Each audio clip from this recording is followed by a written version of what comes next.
So guess what? Mark, he got in touch and we were doing a little update. I was like, let me cover this. So he called me yesterday. He was like, you know what? For the first time, I'm not worried about being broke, but he was worried about being successful. He said, he's like, I got a message here somewhere.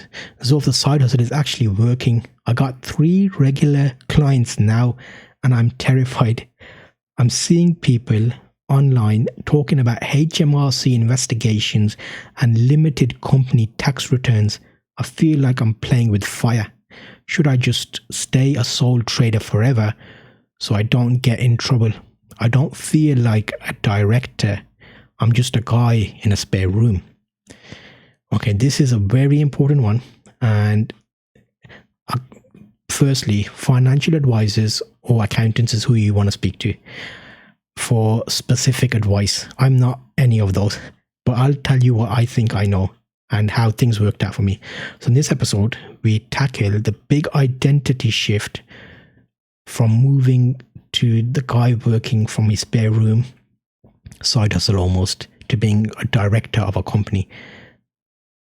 This is where the survival phase starts to turn into a success phase. Mark, this is the glass ceiling of self-employment. There is a limit. You're afraid that if you grow, the complexity, it gets complex. It could kill you. But today, you know what? I'm going to tell you why I waited 14 years to make this leap and why that was the biggest mistake of my career. It was good and bad. I'm going to cover both. So I remember back in 2018, I think it was 18, 19, 20. No. Yeah. 2018, I'll say. I was still operating as like a sole trader, basically taking individual clients straight up me and that's it. No like complexes, fluff flying around, sorry. So I thought I was being smart by keeping it simple. And then I had a disagreement and a supplier contract, he wasn't going to pay some of the money. There's like a thing going on. It wasn't a huge amount. So I thought, you know what? There was some legal paperwork. And the solicitor's letter said, "Dear my name," rather than "dear company name." I sat there looking at the paper on the kitchen table, realizing that if this went wrong, they weren't coming for a business computer. They were coming for probably my camera, like cost-wise, a couple of grand. And my savings and my investments were okay, but as a sole trader, you need to think about these things. You are the business. There's no shield. I didn't sleep for like a week. I was like, what should we do? This is going back a while. It got sorted out in the end. It was like a miscommunication than anything else. Once I sorted it out, I was like, they were like, "Oh, okay, so I'm sorry, we went in a bit hard there, but we thought you were doing," and actually it was all straightforward. And that's still a client I've got right now, actually. I still do work with them. So, but that was a good error to have because that refocused my mind at that moment. I didn't sleep for weeks thinking about it. I was like, what, did I actually do something wrong? But there was a moment I realized that there's a simple thing here. It's dangerous. I was a director of my heart. On paper, I was just a target. It's like you have to think about these things sometimes. So 14 years versus 4 years. What do I think? Let me explain this to you. Hopefully this helps you a bit with your situation, Mark. I spent 14 years as a sole trader because I was intimidated by the paperwork. I thought a limited company was for people with like offices and staff and like big office stuff going on. But when I finally made the leap 5 years ago now, everything changed. You can be a director and not have any staff. You can be a director and have 3 staff, 4 staff. I was at a point where I had to become limited because the money I was making, it just made more sense to be a limited company. And now I'm relaxed, I'm calm down. I'm not making as much as I used to make because I'm comfortable now. I'm content. And it's not all about money. You'll get to a point where you'll realize there's more out there. When you're not making money, it's all about the money. Once you've made it, it's like, you know what? There's nothing different. You just become more comfortable. You can pay all the bills and stuff. And some. Okay. The psychological shift. When you sign a contract, there's a shift. I spent 14 years as a sole trader, like self-employed, alongside a job, working, like is all a bit, nothing straightforward these days. I was working a job, I was working a part-time job alongside it, similar to what you're doing now, Mark. You're spending your like evenings doing stuff and you do your weekends. Because I was intimidated by the paperwork, it's tough, but when you sign a contract as the managing director, you carry yourself differently. You stop asking for gigs and you're offering solutions. It's like there's a financial shield there. A limited company is a separate legal person. It owns the debt, it owns the risk. If anything goes wrong, they're going to the company. I still try as hard to not have any issues because I don't want the headache. I consider the company as me, but technically it's another person. It's like me cloned, as it were. It's like my twin. There's a tax efficiency there. Like sole trader, you pay income tax on everything you earn, but as a director, you have a toolkit of salaries and dividends and staff and payroll, and it opens up a lot more to you. As things get more intense, some of these you can make and it can be an advantage for you. Let's keep it more of what you earn. Let's keep it a bit simple. If I wish, what would I have done if I was soon? Let me see if I can give you like a little overview. I took some stuff down. I was looking at some data first though. I just got that up now. So let's look at the proof and evidence, Mark. According to gov.uk, the primary benefit of a limited company is limited liability. This means that as long as you act legally, your personal assets, house, kids, savings are protected from the business debts. That's just to give you some information. That wasn't a big decider for me, but I think it's important to have that there. But HMRC data shows the difference between income tax, which goes up to 45%, and corporation tax, which starts at 19% for small profits. By paying yourself a small salary and the rest in dividends, you can often reduce the national insurance contributions significantly. You can pay yourself a small salary. You can pay yourself like a bonus dividend payment. That's something to keep in mind. So there's a couple of little things to keep there.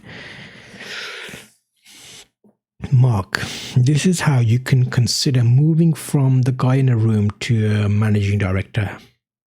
The threshold is a test that you can do. So you don't need to switch on day one, but once your side hustle profit consistently covers your basic bills, it's time to look at the math. Use a sole trader versus limited company calculator. See the tax savings. So if that does work for you, that would be like a good tool to check. You need to register with Companies House if you do decide to become a company. I would say get like a solid accountants you're using. Have you spoke to them about this? Speak to the accountants, but it costs about £50 to take. It takes about 24 hours to register as like a Companies House to become a company.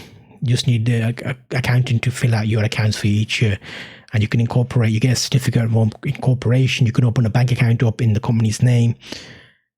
It's like I frame it like a birth certificate for your company. It used to be £50 to register. I think they're going to increase that to £100. I was reading in the news. It's not a massive thing, but it's like a slight increase. Now, it's important to separate your money if you do go down this journey. Have a dedicated business account, like Starling or Monzo offer option. Never ever mix your company money and your personal money. This is like a very important thing that I would say, because it makes your tax everything easy. Because if you know you've got company money paid into your company account, and then you use that company account as like the solid base where things go out and in from, and your personal money is different, your bank account. I was like, I was speaking to Mark about this stuff. I'm summarizing everything for you, but you aren't just a guy anymore. You're the founder of a UK enterprise.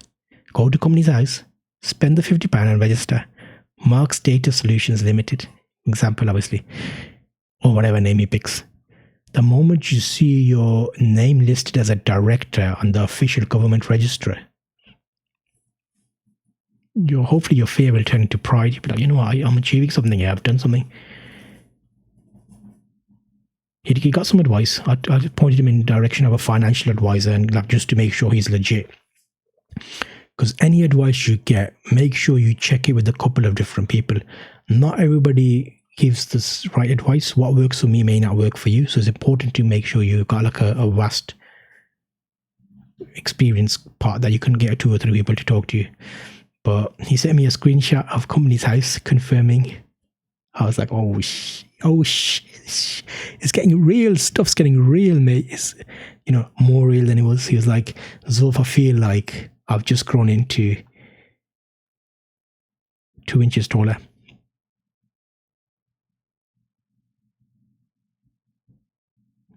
It's a moment. He's like, it's good to see someone do well. And he was like, I've got it all set out. I'm working the system now. But he's officially left the square one mindset behind. Like, remember series 1, episode 1 even. Don't let the paperwork scare you away from your protection. You deserve to have a shield between your business and your family and your day-to-day life. I put like a step-to-step guide on my website. It covers some of these steps. But check the comparison notes on the show notes. Zulftalks.com, season 19. In this episode, the next episode, we're going to talk about the penny pinching circle. Because when you start doing well, how do you survive when your friends around you and colleagues are stuck in like the broke mindset? Because you have to look for new circles maybe. That's going to be interesting, Mark. We'll see how this gets on now. So I'm Zulf, and this is the Self-Employed Survival Season 19. Be your own boss. I'll see you on the next one. What's one question you're stuck on right now? Contact me on zulftalks.com. You can drop me a message on Insta or email me there. If you want, you could even put your answer below this episode in the comment section. I read through every single one, and it helps me shape the shows. So it'll be good to hear from you. It would be really good if you can leave a review wherever you're listening to this. The show resources are available at zulftalks.com. You can also sign up to the mailing list there, which will allow you to get information to help you on your journey working for yourself.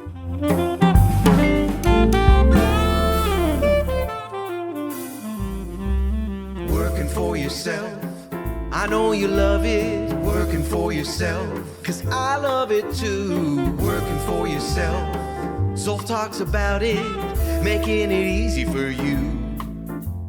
Working for yourself, go be your own boss. Working for yourself, Zulf will help you along. Working for yourself, powered by trusted creators. Zulftalks.com.